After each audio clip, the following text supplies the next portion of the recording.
Casting care foundation থেকে এসেছি। আজকে আমরা এসেছি শিয়ালদা এনআরএস মেডিকেল কলেজে। একটি বাচ্চা যার নাম হচ্ছে সৌম্যদীপ সামন্ত। ওর বয়স আজকে 4.5 বছর বয়স। আজকে ও ব্লাড ক্যান্সারে আক্রান্ত। ওর বাবা দীপক সামন্ত, আজকে ওনার সাথে আমার সাক্ষাৎ হয়েছে। তো বাচ্চাটি আজকে ব্লাড ক্যান্সারে আক্রান্ত, ওর ট্রিটমেন্ট চলছে। তো ওর বাবা মানে সেই অর্থনৈতিকভাবে উনি অতটা সক্ষম নন যে ওনার বাচ্চার আজকে ক্যান্সারের এই দুরাগ্য ব্যাধিটায় ওকে ট্রিটমেন্ট করাবে। সেখান থেকে আজকে আমার এই ফাউন্ডেশনের সহযোগিতায় আমি চেয়েছি যে ওনাকে কিছুটা যদি কিছু সাহায্য করা যায় বা কিছু অর্থনৈতিকভাবে ওনাকে কিছু সাহায্য করে ওনার বাচ্চাটাকে যদি একটা সুউপযোগী একটা জীবনযাপন ওনার বাচ্চাকে দান করবার জন্য। তো আসুন কথা বলা যাক আজকে ওর বাবার সাথে। আজকে ওর বাবার মুখ থেকেই শুনবো এবং বাচ্চাটার কিছু অ্যাক্টিভিটি তুলে ধরবো আপনাদের কাছে, যে বাচ্চাটি কেমন আছে এবং ওর বাবার মুখ থেকে শোনা যাক কি অ্যাকচুয়ালি হয়েছে ওর বাবার। মানে দীপক সামন্ত, মানে কি হয়েছে আপনার বাচ্চার? যে বাচ্চা প্রথম থেকে ব্লাড ছিল না।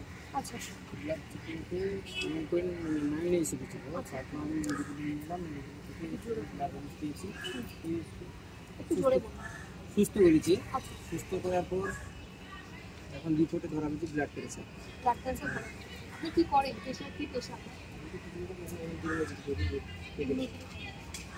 আপনার বাড়ি রান্না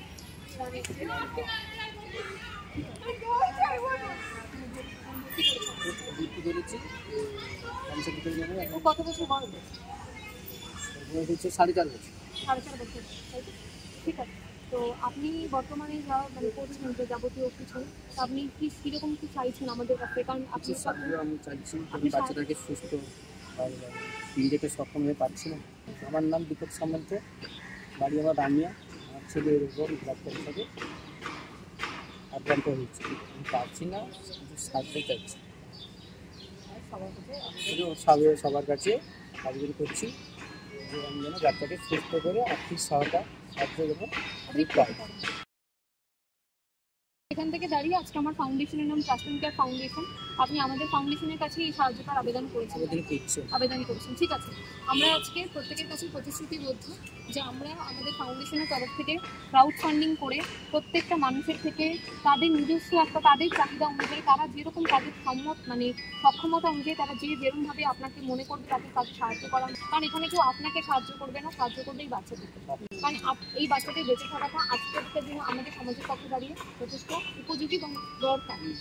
তো আমরা চেষ্টা করবো, আজকে ওর বাবার মুখ থেকে শুনলেন যে ওর তার বাচ্চার কি হয়েছে। একটা বাবা যে তার জীবনের সমস্ত পুঁজি, যার জীবনের সমস্ত সঞ্চয় দিয়ে একটা বাচ্চাকে বড় করে, তখন সেই বাচ্চা যখন আজকে কোনো অসুস্থ হয়, তখন সেই বাচ্চাটাকে কোলে নিয়ে যখন তার বাবা বলছে আমার বাচ্চা ব্লাড ক্যান্সারে আক্রান্ত, তখন সেই বাবার মধ্যে কি যায় বা সেই বাবার মধ্যে কতটা কষ্ট বা কতটা যন্ত্রণা সে বাবাটা ভোগ করে, আজকে তার বাবার মুখ দিয়ে কথাতেই কিন্তু সেটা যথেষ্টভাবে বোঝা গেল। এবং আমরাও একটা ফাউন্ডেশনের মেম্বার, যথোপযোগী আমিও সবার কাছে হাত জোর করে অনুরোধ করছি প্রত্যেকটা মানুষ তাদের নিজস্ব ক্ষমতা অনুযায়ী আজকে 1 টাকা করে 10 টাকা হয়, 10 করে 100 হয়। আমি আপনাদের কাছ থেকে অসীম সাহায্যের জন্য আবেদন করছি। কোনো রকম লিমিটেশন নেই, কোনো নেই যে আপনাকে এই টাকায় দিতে হবে বা ওই টাকা দিতে হবে। যার যেরকমভাবে খুশি, যার যেরকমভাবে ইচ্ছা, আপনারা প্রত্যেকটা মানুষ এগিয়ে আসুন, সহায়তা করুন। যথোপযোগী সাহায্য এই মানুষটিকে প্রদান করা হবে, তার বাচ্চাটাকে একটা দীর্ঘায়ু প্রদান করার জন্য। নমস্কার।